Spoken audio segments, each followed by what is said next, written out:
Ini sahabat Nabi yang kalau sholat subuh bersama Rasulullah berangkat dari rumahnya pukul 1 malam dini hari, Pak. Karena rumahnya jauh, dulu belum ada motor, perjalanan dari rumahnya ke Masjid Nabawi itu butuh waktu 3 jam setiap hari. Sampai suatu kali ketika dia berangkat, tiba-tiba ada orang kedinginan karena musim dingin, ya.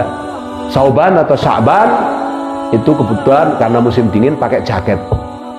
Jaketnya jaket bekas karena baju yang baru itu dipakai sendiri. Yang dikasih kepada orang yang kedinginan di luar masjid karena juga mau jamaah itu jaket bekasnya. Padahal kalau ngasih sesuatu harusnya yang terbaik. Jadi Sya'ban atau Sauban itu kalau sudah ke masjid, Pak, pakaiannya selalu yang terbaik. Karena dia ingin bertemu Rasulullah dan dia ingin beribadah kepada Allah. Nah, sampean lek ini masjid mampu apa ndak sih? Oh.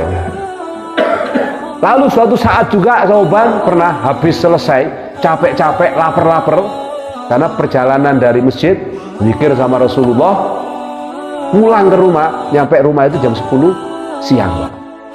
Udah lapar-lapar, panas-panas, hanya ada roti sak gulung. Tiba-tiba datang pengemis. Ketika datang pengemis, Sauban memberikan separuhnya untuk pengemis. Sebegitunya hidupnya sahabat Rasulullah ini.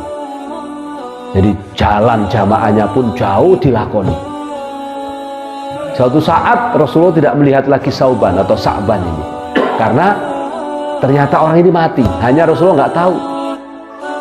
3 hari tidak dilihat, Rasul bertanya kepada para sahabat. Jadi kenapa sejarahnya ada imam setelah ngimami ngadep ke belakang? Karena Rasulullah dalam sebagian riwayat itu mengatakan setelah ngimami ngadep ke belakang. Kenapa ngadep ke belakang? Karena Rasulullah inspeksi, ngecek kepada sahabatnya, sopo sing loro, sopo sing tidak sholat jamaah, dan seterusnya. Betul, ketika Sya'ban tidak terlihat di dalam masjid, Rasulullah bertanya kepada sahabat, kemana Sya'ban? Saya tidak tahu ya Rasulullah. Ada yang tahukah di mana rumahnya Sya'ban? Tidak ada yang tahu. Tapi Sya'ban kalau pulang biasanya lewat sini. Diteliti jalannya sama Rasulullah. Begitulah perhatiannya Rasulullah kepada sahabat. Nah, singkat cerita Rasulullah mempelajari jalannya Sya'ban. Akhirnya tahu bahwa Rasulullah mengetahui persis Sya'ban tiap hari dari umur ketika ikut Islam, mengikuti Rasulullah, berjalan selama 3 jam setiap hari. Ketika ketemu dengan rumahnya Sya'ban, bertanya Allah Rasulullah kepada istrinya yang ada di rumah itu, Assalamualaikum. Waalaikumsalam. Man, kalau orang sana kan pintunya tertutup, tidak ada jendela kayak kita. Karena kalau ada jendela musim panas, panasnya masuk. Kalau musim dingin, dinginnya masuk.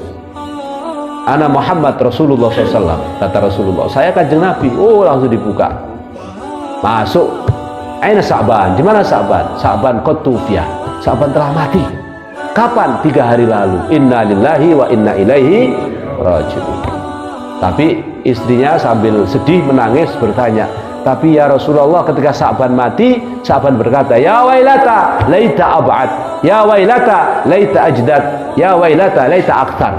Saya nggak paham, ketika mau mati, sebelum dia mengucapkan kalimat la ilaha illallah, dia mengatakan seandainya lebih jauh, seandainya lebih baru, seandainya lebih banyak.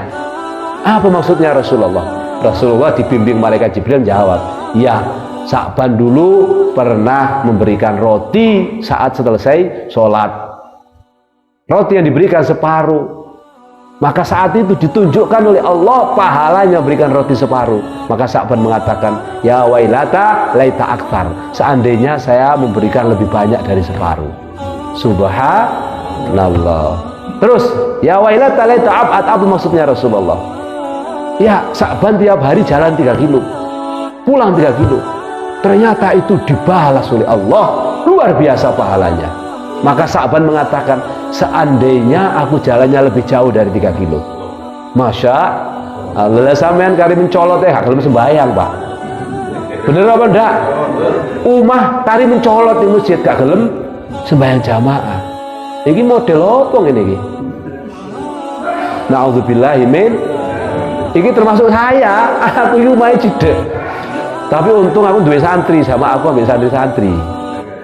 Ya, lain tak ambil santri ambil bojoku lah, telah titik ambil bojoku lah, kira-kira begitu. Tapi yo sik, naudzubillah aku dunia di masjid, Pak. Tapi lek aku di masjid, engko gak ana sing latihan dadi imam kan ndak enak, Pak.